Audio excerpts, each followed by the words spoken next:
Hello everyone and welcome to this episode of Jig Retro, where I'm going to be taking a look at 3 more modern retro inspired indie titles that I highly recommend you take a look at. I personally have beaten 2 of the games on this list, so believe me, I've put enough hours into these games to give you a really good opinion on them. If you enjoy this video, then please consider checking out my other content, as well as like, share and subscribing.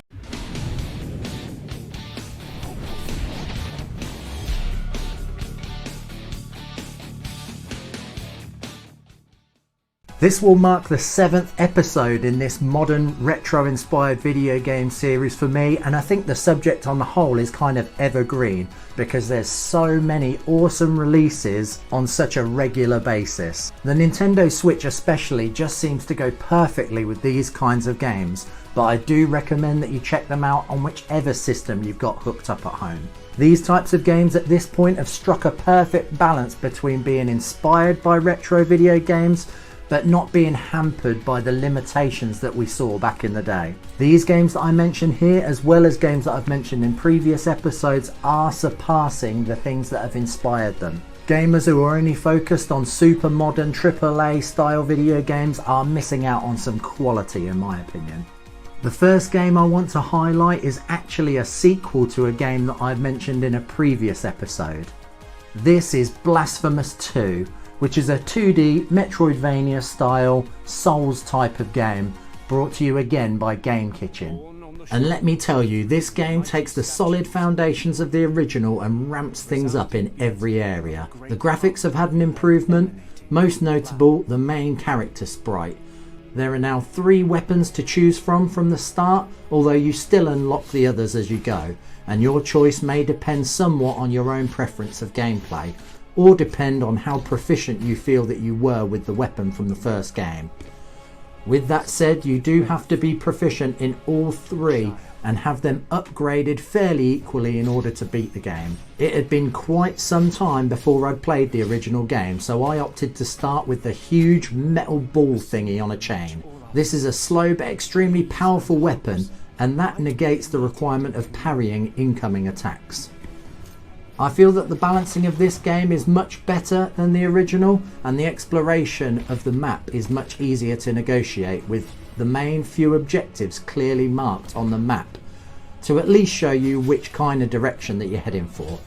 With that said, I can't help but be slightly disappointed that this excellent balancing seems to just get thrown out the window at about 2/3 mark in the game. It gets absolutely brutal so quickly, like hitting a brick wall. I feel like I did the first half of this game in about 7 hours, and the rest took me about another 15, with hundreds of repetitive deaths causing some frustration. I believe I only had this kind of frustration once in the original game, and that was very close to the end. That may be my lack of memory though.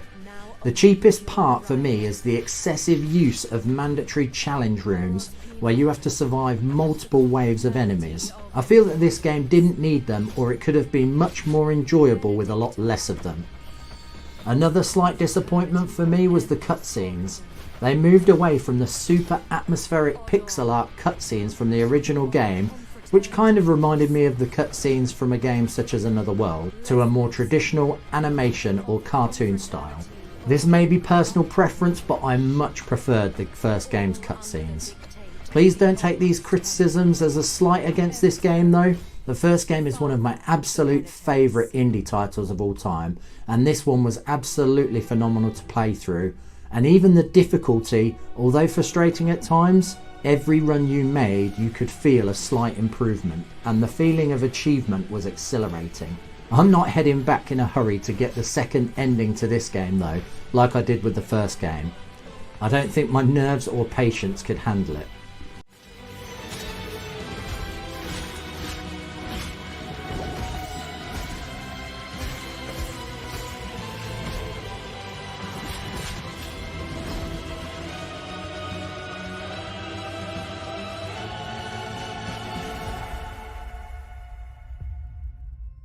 The next game I want to highlight is Vengeful Guardian Moonrider, a 2D action platformer developed by Joymaster, who brought us the phenomenal Contra-like Blazing Chrome, this time bringing us a game that borrows elements from classic titles such as Strider, Shinobi and Mega Man in a fantastic and original way. I want to start by saying that this isn't particularly challenging or a long game, but I see that as a positive. I thoroughly enjoyed every minute of this roughly 3-hour game. You play as a robot ninja style character that has been created as a type of super soldier by a maniacal government. Becoming self-aware, he plans to hunt down and destroy his counterparts. It is here that in exploring each stage and defeating each boss you will gain more abilities to choose from in the next level. The audio and soundtrack really pop with pumping techno style soundtracks in the boss battles, and the sound of the action fits right in place. The visuals look fantastic, similar to Blazing Chrome, but would still hold up to the very best games of the 16-bit era that it was inspired by. And unlike what I have seen in other reviews, I actually really enjoyed the super scale style and motorbike section towards the end of the game. I think that it just adds a touch of variety at exactly the right moment. I would say that at very least stick this one on your wish lists and pick it up at the next sale for the console of your choice. It's certainly more accessible than Blazing Chrome.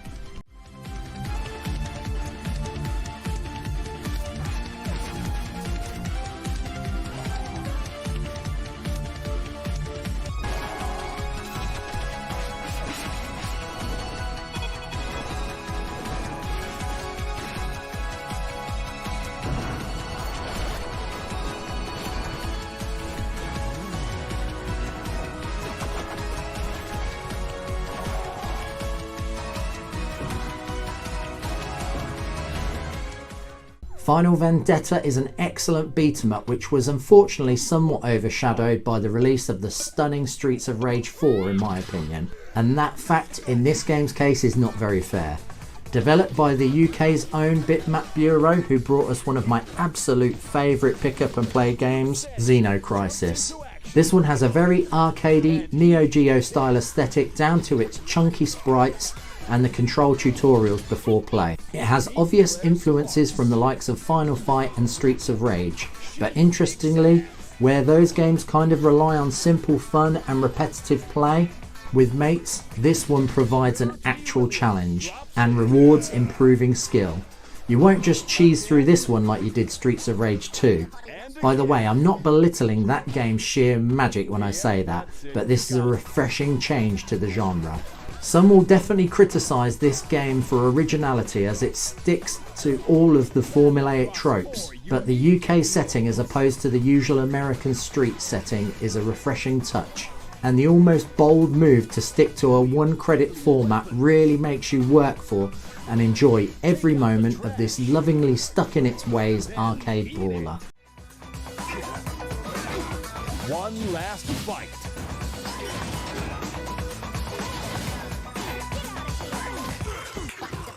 So that's the 3 games for this episode. Please go out of your way to check out these titles no matter what kind of gamer you are.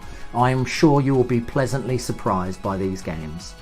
A strange feeling of nostalgia is what initially hits you when you first start playing games of this type, but then you discover just how well made these games are under the surface.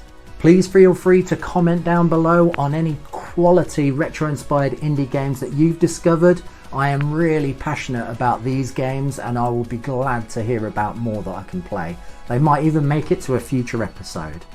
Until next time, much love, please look after yourselves and each other and get your geek on with Jig Retro.